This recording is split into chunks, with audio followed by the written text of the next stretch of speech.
You don't need to tell me that Borussia Dortmund are a massive club in Germany. They just are. They've won titles, they've won the German Cup, they've even won the Champions League back in the 90s. But I'll let you in on a little secret to that. I was in primary school in the 90s.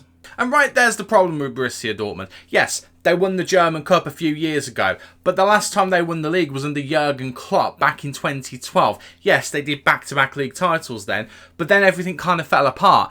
And they've never really got back to that level. Now they've had some sensational players during the period since then. Jadon Sancho, Jude Bellingham and someone called Erling Haaland. Not sure if you're familiar with the name.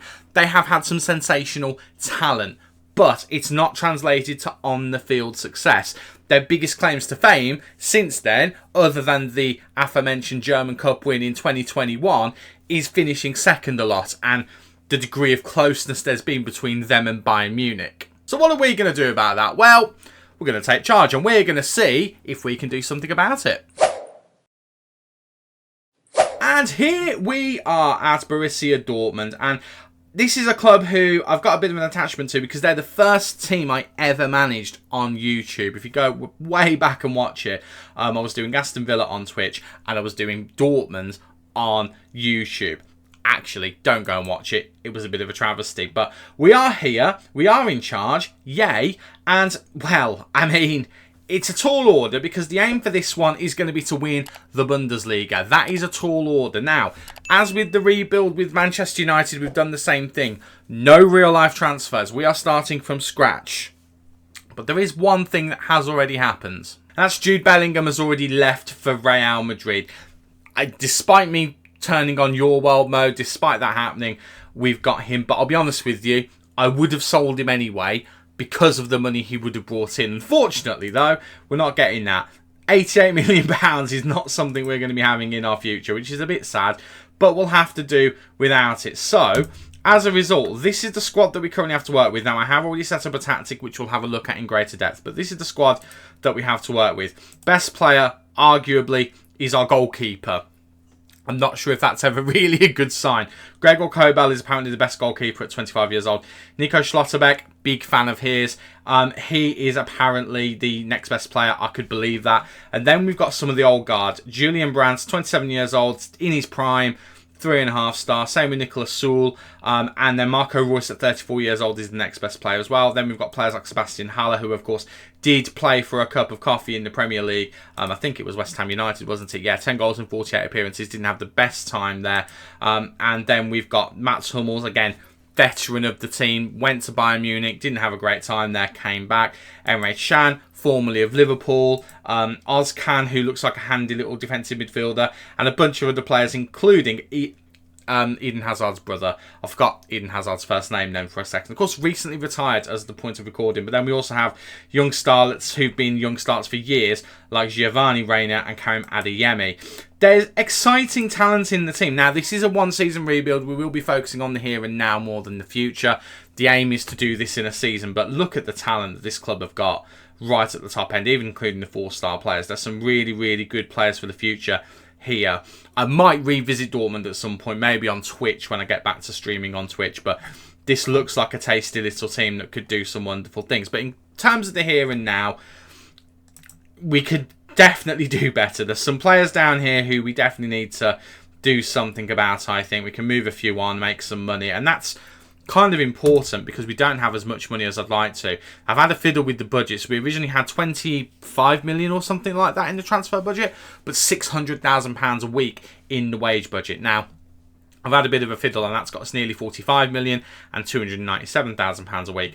Now, in terms of what I think we need to do, it's based on the tactic that we're going to be using. And oh boy, am I going big. I am going big. This is the one I'm currently leaning towards. I may change this during the transfer window because there's an element of insanity about it. But actually, I'm willing to give it a chance.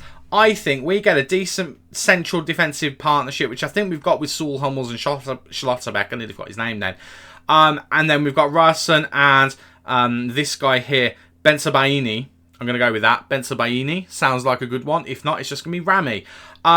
We can probably upgrade those guys, but they'll do a job for now. But I think if we can get the right players in, this could be a handy handy little team for us to use. Now, I've done it this way to highlight the main positions we need covering.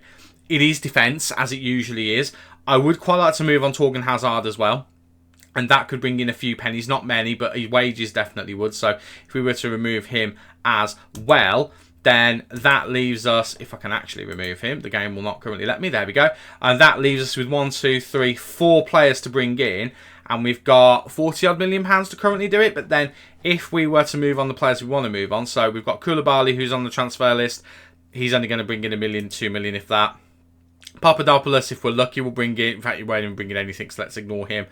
Schultz, we might get 1 million for if we're really lucky. Torgan Hazard will probably get up to 5 to 10 million for. He's better than that in my opinion, but it's just the way that it is. And then this guy will get absolutely nothing for, maybe 1 million if we're lucky. But if we sell all of those guys, we'll get a little bit of extra. Maybe we'll raise the budget up to 50 to 60 million. If we get a big offering for one of the bigger players in the squad, I mean, I'd even consider Marius Wolf going. He's worth 6 million. They're going to give me 6 million for Marius Wolf. I'll let them have him. Then we can reinvest into the squad for those positions. I mean, if I show you the first team, I don't think we're looking bad at all. I mean, okay, we might need to do something about the fullbacks because at the moment there is inverted wing backs to give us cover here. I'm looking at this section just to see what it would do. Yes, we'd be weak out wide, but defensively we'd be good out wide and we'd just focus on brute forcing through the middle, which I think we've got the players to do. I think we've got a good base of a team here. We just need someone in here who can do the hard work. I've not used Salih Hoskan a lot. Well, I haven't used him, to be honest with you, but I think he probably would do a job in there. Maybe we need someone with a bit of like the highest stamina possible, maybe a bit stronger, someone who can move around a little bit in there, but I think Ozcan can do that. Emre Can's currently down as a centre-back due to lack of other options, but I actually think he could really be a good job there. He'd probably, if anything, maybe be the first choice in there, and I think he could marshal that area really well. Obviously, we've got the 3 defenders. I'm not too worried about them being overexposed because these guys are coming in the middle to help out as well. So I think this could be a really good starting point for a tactic. It is more of a tiki-taka. Normally I'd go more towards a gegenpress. I just fancy giving something a little bit different a go. I think this could be really good, but then we need to build around it. So if we were to bring in extra fullbacks, let's say that Wolf goes. We want to bring in someone over the top of Ryerson, which, you know, that's fine. But then we need to bring in another left back maybe as well, possibly. So that's those 2. Centre-backs, we desperately need some because at the moment, looking at the tactic, we really only have 3. So in order for this to work, we need to bring in 3 new centre-backs, maybe 2. Maybe we can get away with 2 and have Emre Can be the backup third. Attacking midfield-wise, it's fine. We can get away with what we've got. I'd like one more, though. But I think Branson Royce will be the starting pair. And Haller and Marlon up front with Makoko and Adeyemi as backups, I think works as well. I mean, Adeyemi can't really play as an attacking midfielder. We could try and work him so he can learn to play there, maybe. That feels like a good idea. But Makoko, we know, is a bit of a superstar. But Adeyemi can do a really good job as a backup striker as well. So, we need to get these players training. We need to get some transfers done. And I will see you at the end of the transfer window. And hopefully, we've got something resembling a good squad with a tactic that will work and players that will fit it. Wish me luck. Well, so far, so good. Currently top of the league, only by a point, but top nonetheless, after 17 games. And we have lost a game more than Bayern Munich, but we have won 1 more game than them. Hence the reason why we're top by a point. It looks like some of our players are having a lovely time as well. Sebastian Haller having a great time. Our reserve goalkeeper, with 6 performances and 6 clean sheets, has had a sensational season. I'd almost be tempted to drop Kobel if he wasn't a 4-star keeper, but what a performance that is. I mean, I'm assuming Kobel's on here as well. Yeah, he's got 5, so it is what it is. I mean, 6 from 6, 5 from 11. I mean, you would, wouldn't you? Without any other details, you just would, wouldn't you? But it's good to see him doing well. It's good to see Thiago Almada also second on the assist chart as well. We've got no one else on there, which is quite funny. How are we doing in terms of goals? Sebastian Haller is on there, obviously. Daniel Marlin is next, our other striker, only with 5, but he's still contributed. How are we doing in terms of goals? So goals scored 3rd best, goals conceded 3rd best. So we're kind of underdog league leaders at the moment. And again, with only the 1 point, I am a little bit concerned, but it's good to see how we're doing in the league. Right, let's have a look at the other competitions. We are through to the round of 16 in the Champions League. So let's have a look and see how our group went. Let's have a nose at all of the groups. So we are in Group F. Let me bring Group F up just so we can see it properly. My big head's not in the way. So Group F. Napoli did finish first. So we didn't get over the line in first place, but we did qualify in second. So we got 4 wins. Against Braga, twice against twice against Braga, twice against Lens. So we lost both times against Napoli, which is obviously not ideal, but it is what it is. Julian Brandt, however, leading the way with assists in the Champions League, which is good to see. Happy days. Very happy with that. And the knockout rounds has got us against Barcelona. So that's probably the end of our European journey. I mean, they wanted us to get to the knockout stage of the Champions League. We have done that. We've done a lot of things on here, to be fair, that they wanted us to. So that's good to see. Right, how are we doing in the Pokal? We're still in it. We're in the semi-final. No, we're not in semi-final. Sorry, we're in the quarter-final. We need to reach the semi-final. And from the looks of things, there's no Bayern Munich. Bayern Munich knocked out, looking like that was in this round. It was us who knocked them out, which is nice to see. Actually, how did we get on against Bayern Munich in the league game against them? We did lose it. Well, it is what it is. But that is a really good start. I mean, if we have a look at the... Well, let's have a look at the squad, actually, in the tactics page. So we can see the forwards having a really good partnership. Defence, not so much. I have had a little bit of a move around with these players. If we put Tar in there, you can see he joins everything up. These guys are going to be on their own because they just don't have anyone with them. So they're kind of free positions that do their own thing. But they do unite in the middle there. And it looks like this tactic's done a decent job. It's rare for me to use a tiki-taka. It's even rarer for me to use a back five. And it's the first time I've ever really given inverted wing backs a go. Now, granted, I'm not playing the game. I am just simming the game. But it's still very impressive to see how the team has obviously done. I mean, looking at the results... Started off well, couple of losses at the beginning, did well there. November was a shaky month with a couple of draws in there, but we came back strong in December and we've won our only game of January. So all looking good so far. Transfer offers in for players we don't need to worry about. Mats Hummels is leaving the club, but we don't need to worry about that. But he's leaving at the end of the season for Newcastle. That's a relatively decent move, I would say. But that's a really good start to the season, I think. In terms of most appearances, Mats Hummels is the man, actually, who's had the most of them. No goals, no assists, but an average rating of a 7.07. Let me just try and reduce this down a bit so we can properly see it. He's got a good rating in his last 5 games. Emre Can's made the next amount. He's got 2 assists to his name, an average rating of 7.02. Benjamin Henrichs is the next one with 23 appearances total, 5 assists, 7 rating. In his last 5 games is a 6.9, which is not terrible, but not the best. Karim Adeyemi looks like he's really kicked on this season. 6 goals and 6 assists in 21 starts, 3 sub-appearances. He has been a very good player for us and has got an over a 7 rating both all season and in his last 5. Daniel Marlin is next with 20 starts, 5 subs, 10 goals and an assist in there. Over a 7, average rating just under a 7 in his last 5. Jonathan Tah has been one of our ever-present defenders alongside Mats Hummels. Again, 20 starts, got a cheeky goal, over a 7, both for now and for the entire season. Marco Reus has made a number of appearances as well, actually. The veteran has made 20 starts, 6 goals, 5 assists, really doing well. His current form is on fire, 7.6 overall. It's interesting to see Namdi Collins. I was going to say, there's no way he's made that many appearances. I brought him up purely to be a cover option. So we ignore that. He hasn't made those.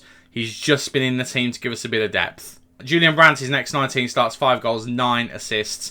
Good average rating. Sule, 19 starts, done very, very well. Very good rating so far. Kobel ended up getting 18 starts after his injury at the start of the season. No assists, you'd imagine, but 7 clean sheets is pretty good going over all competitions. Thiago Almada, 7 assists and a goal out from 13 starts. I didn't expect it to be a regular starter. It's interesting to see that he has started that many, but looks like he's had a good contribution to the season. Matthias Ginter as well, 12 starts, 1 goal in that time. Again, good contribution, got a 7 rating. Ryerson has very much been a cover player, and he's not had the best rating, but he has come in and done his job. 1 goal, 2 assists. Bessambaini, Ben Sabaini. I got it right the first time, I think. Ben Sabaini, who's currently on international duty with Algeria. 11 starts, 8 sub appearances, 3 goals from that inverted wing-back position. But of course, he might have played as a centre-back because we haven't been in control of the team. Not the best overall rating, but certainly not the worst. Sebastian Haller, who, again, on international duty, 13 goals from 10 starts. Interesting, gets started every game. 11 substitution appearances is a bit unusual, but he has scored a lot of goals for us. He is our top goal scorer despite that. Maya, we know, has had a heck of a season. Destiny Udogie has started 7 times. Decent enough rating with that, got an assist. Ozcan only started 4, played 6 times other than that with 1 goal.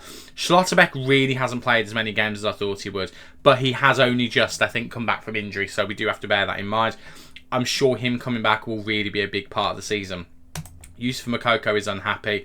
That makes me sad. He scored 3 goals in 5 games and got an assist. That is incredible. And he needs to play more, quite frankly. Same with Gio Reyna. Gio Reyna's had nowhere near enough football. Felix Nemeka I don't really care about. In fact, the rest of the team I'm not that bothered about, other than the youngsters. But again, it's only a one-season one. So, not that it'll affect it too much. I've put Adiemi in the starting 11 because I think actually he deserves to be there. And Haller obviously currently not in the country, he's on international duty, but it's a good start to the season. It's a good first half of the season, I should say. The aim now is to maintain it. I'm not going to do anything else to the squad. I'm not going to bring anyone else in. I'm not going to do this transfer window. I'm going to hit continue to the end of the year, and we will see just how this team does overall. I mean, the current highlights, I think, has to be a resurgence for Mats Hummels. He's been very, very good. A resurgence for Marco Reus as well. Julian Brandt doing very, very well. And Nicolas Sule as well as a defender. I mean, I'm putting him back in the starting 11. I don't know why I took him out. But also, we need to make sure Schlotterbeck, get your words out, Stu, get some game time as well. So it'll be interesting to see who the AI chooses to put in goal and everything. But let's go forward and let's see how this team does at the end of the season. Remember, as it stands, first in the league. Can we bring the Bundesliga home for the first time since way back then when Klopp did a double? Let's face it, it's probably going to go balls up now, but we'll give it a go and we'll see what happens. Well, I would call that a job well done. Look at the state of that. Now, it wasn't domination by any stretch, but we've won the league. We've won it by 2 points. Results. Happy days. So, 23 wins in the league, including, I mean, look at that, an 8-1 battering of Darmstadt 98. That is sensational. And then a lot of 3s, a few 2s, a 4 in there. Lovely stuff. And it looks like from those 2 top teams, ourselves and Munich, it's draws that has really helped us along. We've had a minimum amount of draws. We actually lost more games than Bayern, but we won more and we drew less. Their 10 draws being the issue. Our only 6 draws.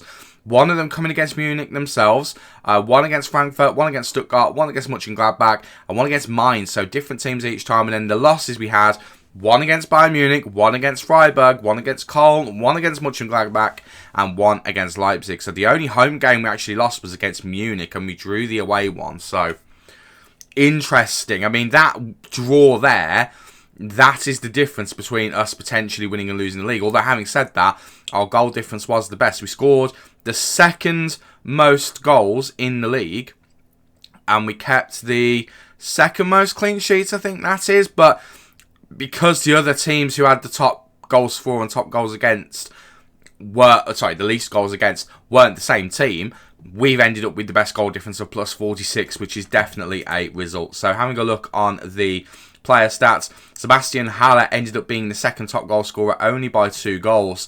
He ended up on 19 goals from only 21 appearances. That's sensational form. Goodness me, what has happened there? Right, Daniel Marlin then had 30 appearances in total with 11 goals. Marco Reus then got 10 goals from 31 appearances in total. And then we don't have anyone else on the list. However, Joshua Kimmich on here with 8 goals. Alright, in terms of average player ratings, I mean, look at the state of that. Haller's the top best player, Schlotterbeck's next, Almada is next. That is ridiculous. I mean, we've got so many players in here, you'd probably expect that from winning the league, but I mean, Haller has got it from, again, he's 25 appearances in total.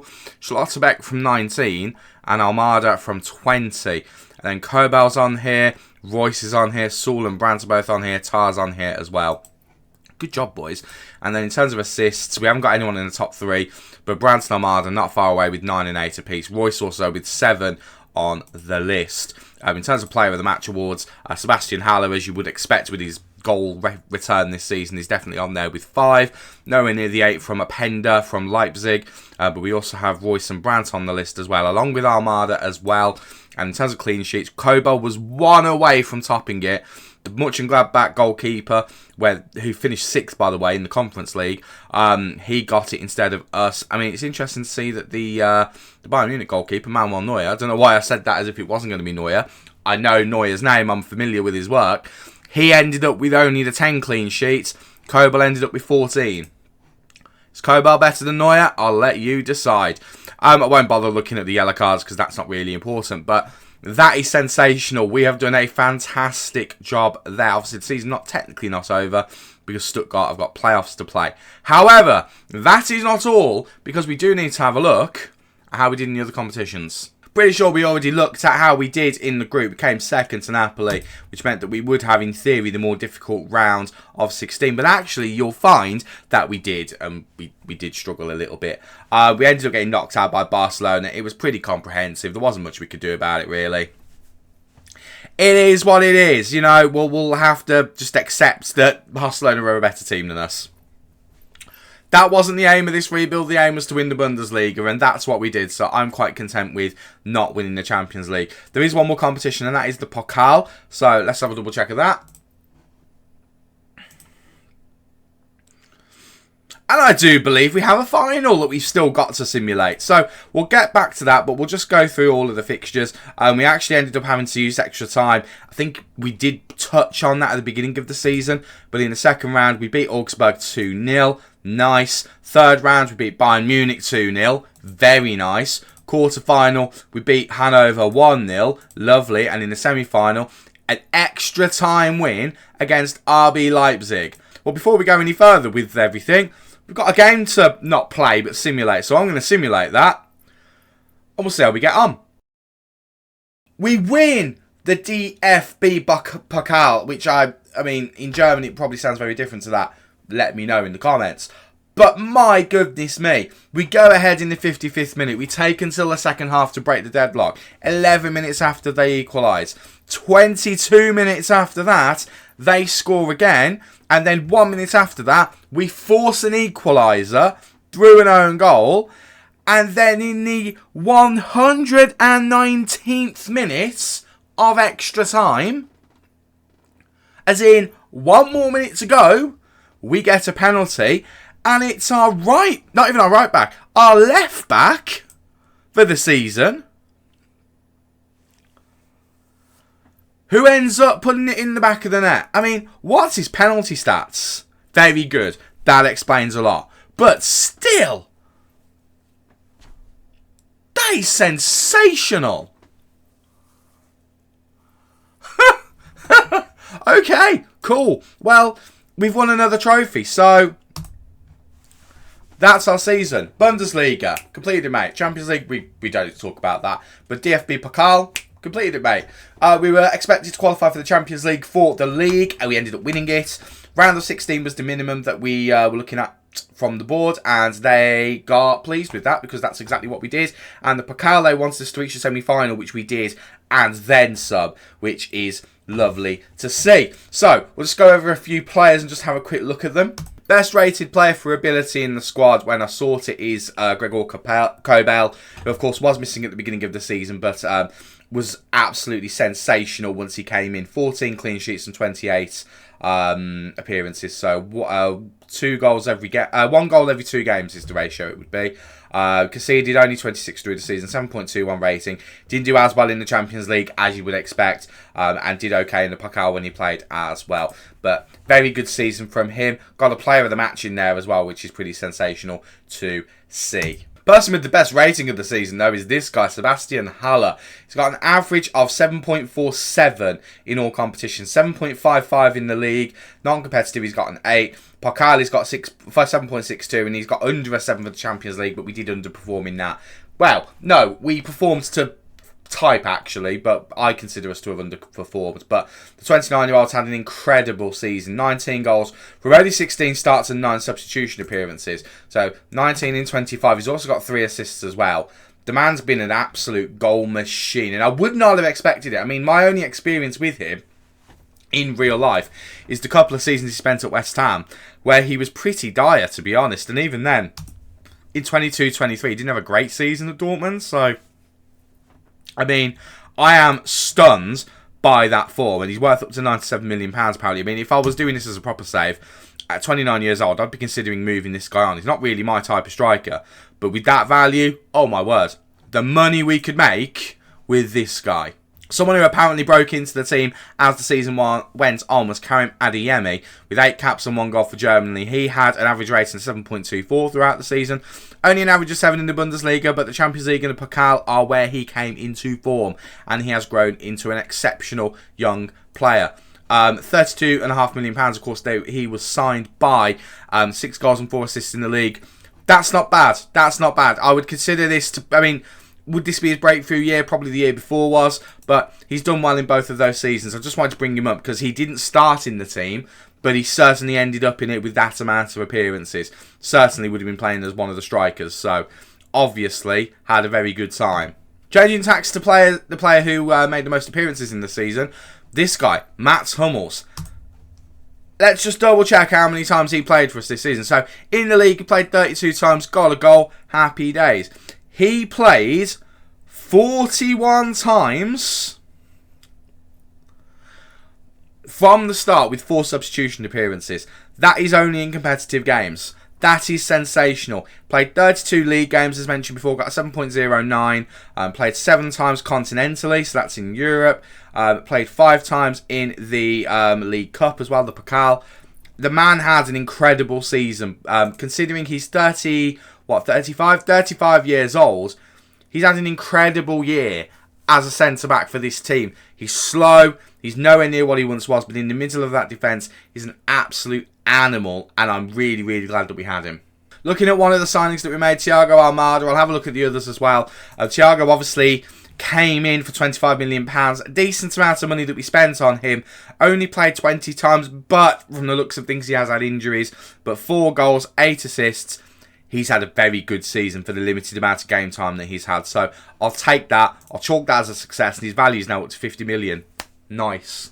Another signing we made was Benjamin Heinrichs. We brought him in from Leipzig. This is a player who I've used in FIFA before. I think I have used him in FM a couple of years ago as well. But this guy is a sensational right back who, okay, £39 million is probably more than I would have wanted to pay for him. But I actually think you can get him for less than that if you're willing to put the time in. I was kind of in a rush, and 29 appearances, 27 starts, 2 goals and 4 assists for an inverted wing back is not bad at all. Played in a lot of Champions League, played in a lot of Cup, did a very good job, 42 appearances. I think he came in and did a great job. I imagine he would have played both here and here as the season has gone on. With 23 starts and 7 substitute appearances in the league and an average rating of 7.1, I would say Jonathan Tah did alright. Came in for £27.5 million, did a solid job for us. He came in, no fuss, no muss, just got on with his job. I'm pretty happy with that. Bearing in mind, if you look on here, he's not even in the top 5 or 6 of central defenders, but actually, he obviously forced his way into there, which is exactly what we wanted him to do. Did a great job. Can't be very unhappy with that performance level whatsoever. And even Matthias Ginter, 15 appearances, 10 substitution appearances as well. Came in basically as cover for Schlotterbeck to get fit again. Did his job admirably. Did decent enough. Nearly got a 7 rating. Did well in the Pokal when he played. Maybe not so well in the Champions League. In fact, did alright in Champions League actually. So another good set of performances there from the man known as Matthias Ginter. And the only other signing that we made was this guy, Destiny Udogie, who if you follow the Premier League, you'll be familiar with his work at Tottenham Hotspur. And to be honest, That's probably what I would have expected. 9 substitution appearances, only the 6 starts, got an assist in there. Didn't have the best of ratings in the Bundesliga or Champions League, but actually, in the 1 appearance he made in the Pokal, did well. He was brought in as cover. He did his job admirably. I'll take that. I'll take that all day long. And of course, we've got to have a look at Yusufa Moukoko, because it's Yusufa Moukoko. He didn't play a lot. Only 12 appearances, 6 goals, 2 assists. That's pretty good going, actually, all things considered. It's one of those. Had this been a proper save, I'd have made sure he'd have got game time. As it was just a rebuild where we simmed all of the games, it is what it is. But I'm quite happy with that as a return for a 1-season run. I'm pretty happy with how he's done there. I would have obviously liked to see him get a few more minutes. However, with the strike partnership between what I'm assuming was originally, well, it was originally going to be Haller and Marlen. I mean, Marlen has done all right. 11 goals in 22 starts, 8 substitution appearances. I mean, he's done okay. Probably a little bit average, if I'm honest. But I think Karim Adeyemi has very much been the strike partner of Sebastian Haller, and it looks like he's done a sensational job with that. I do want to have a look at Marco Reus, the veteran, 34 years old. Apparently doing very well, because all of his attributes are going up, apart from his physicals, obviously, some of those, but even some of those are going up. 10 goals, 7 assists, 26 starts, 5 sub appearances. What a season for the man formerly playing for the Germany national team.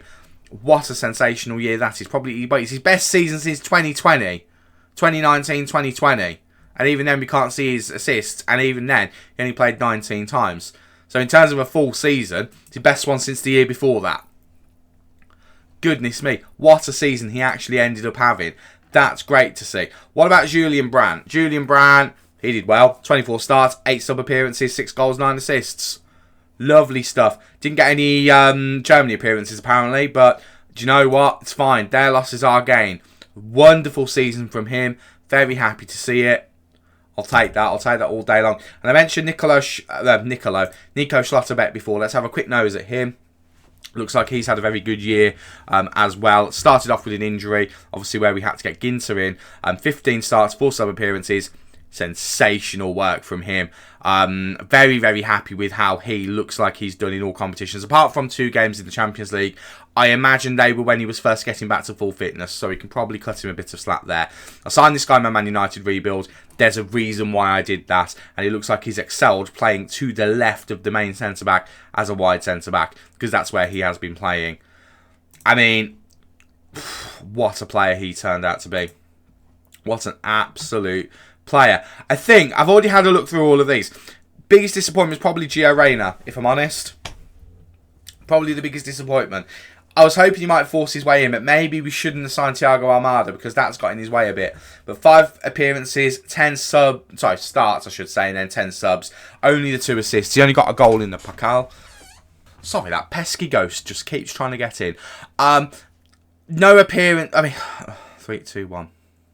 Sorry, that pesky ghost just keeps trying to get in. And I've lost my train of thought, but didn't have a good season. I mean, yeah, again, the only goal he scored was in the Pokal. That's disappointing. 3 substitution appearances in Champions League. Didn't get enough game time to get a rating. So that's probably something I would have done differently had I played this normally. However, it didn't detract from the overall thing, which is we have won the league. We have won the Pokal. And we did what we needed to do in the Champions League. So after 34 games in the league, best goals scored, second best goals conceded. Technically, one more team had the same. They just did it better than us, I'm guessing. And red card, 6th worst with 2. It is what it is. But that was a successful rebuild. I'm happy with that. Hopefully you guys are too. And now we need to have a little think about where the next rebuild will be. We'll have a think. We'll see where we end up. And hopefully we have a lot of fun with it as well. Thank you very much for watching. Do not forget to leave a like on the video if you have enjoyed. And don't forget to subscribe. It is completely free to do so. And you'll make me a very happy chap. I've been Stu. You guys have been awesome. And I'll see you next time. Cheers.